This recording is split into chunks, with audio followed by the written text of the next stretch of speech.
Well, this week in the podcast, we've been thinking about what to do when we can't see the whole picture. When those dreams and goals feel impossible or out of reach.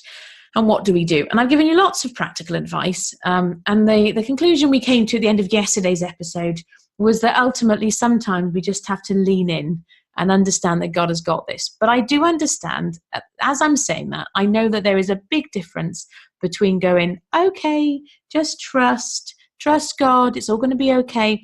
It's very easy for me to sit here and say that, and it's very easy advice to give out. It's not always so easy to do. So in this episode of the podcast, I want to remind you of one of the very practical things that you can do to help you in that trusting process.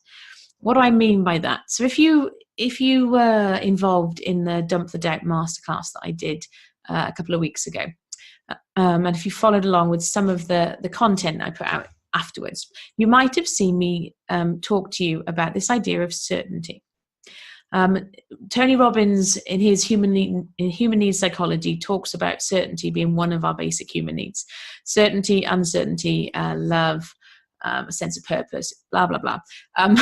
There's a few different bits and pieces. They're all cool. That's fine. However, what it reminded me of as I was preparing for this week's episodes, it reminded me of a preach that I did in church many years ago, maybe 5-6 years ago, something like that, where I introduced the idea of human needs psychology and said that actually Jesus meets all of our human needs.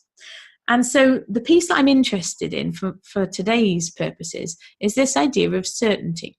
So because when you're feeling, when your dreams feel a little bit unattainable, or when you can't see the whole picture, when you're having to step forward in faith, it can be challenging. It gives you a great big dose of uncertainty. You're left feeling sometimes like, someone's pulled the rug out from underneath your feet and you're sort of floundering around there, almost sort of scrabbling and trying to play catch up.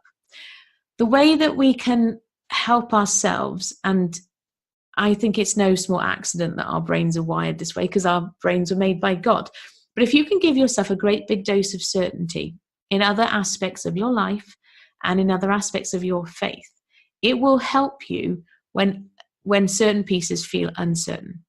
So what normally happens, I haven't found an exception to this yet. There probably will be an exception, but most people, I have never found a person who is uncertain in every single area of their life. Even if somebody doubts an awful lot of the time and, struggles to believe in themselves, they will have areas of their lives where they're quite confident. And when you ask them to think about, well, tell me some examples of when you are confident, initially they'll say, oh no, I'm never confident. I always doubt myself. I would challenge that because always is a lot. And so if you're having that occasion where you can't see the whole picture, you're having to step forward in faith, I want you to do two things. Thing number one is this. I want you to look for areas in your life where you are certain. What aspects of your life right now do you have some confidence around? What do you know? Right? And start to think about what those aspects of, what those things are. Write them down if you want to. Make it into like a written exercise. What that does is it calms your brain down a little bit, because your brain doesn't like uncertainty. Your brain doesn't like change. Change is scary. Your brain wants to keep you safe. Now, the reality is, if you're going after a really big goal or something that's really important to you, even when it's a God-given vision for something you're going to put out there in the world, that's change. And that's going to freak your brain out. So by giving your brain a nice big dose of certainty, by reminding yourself of all the things that you are sure of, it will help your brain to calm down. The other aspect of this, as a person of faith, is that you can also rely upon the certainty that you have in God. And so you want to go back to your Bible and you want to find those verses where God says, I will never leave you or forsake you, for example. Where Jesus in Matthew says, I will be with you to the very ends of the earth, for example. That's just two picked off the top of my head. But I suspect you will have your own favourite verses already. And if you don't, drop me a line and I shall share some with you. But, you can get that dose of certainty from God. And so I would encourage you and remind you, that yesterday, the same today, yesterday, and forever. All these different verses that we pick up bits of them and they rattle around inside our brains.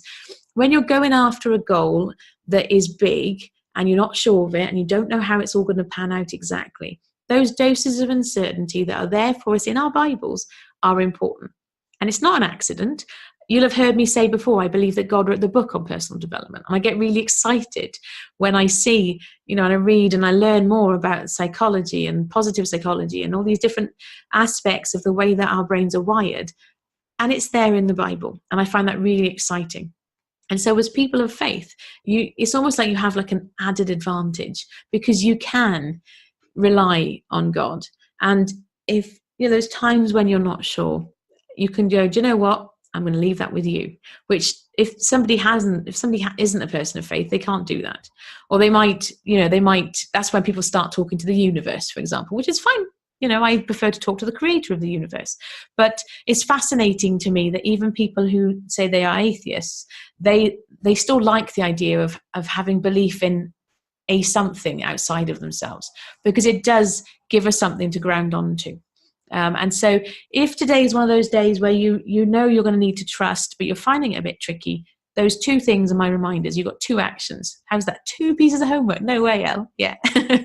Thing number 1, look for those things the things that you are certain in other aspects of your life, and then go to your Bible and find those reminders, those ones that make you help you feel confident and remind you of just how loved and cared for and never left on your own you are by God.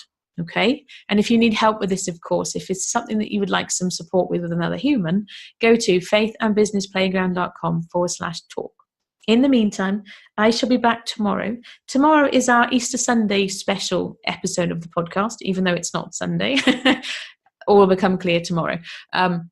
But I'll be back tomorrow. In the meantime, as ever, thank you for listening. If you're not subscribed, do please consider subscribing. And also, if you'll consider leaving a review, if you find these episodes helpful, it will help other people find the episodes too. I look forward to sharing with you tomorrow. Take care. Bye-bye.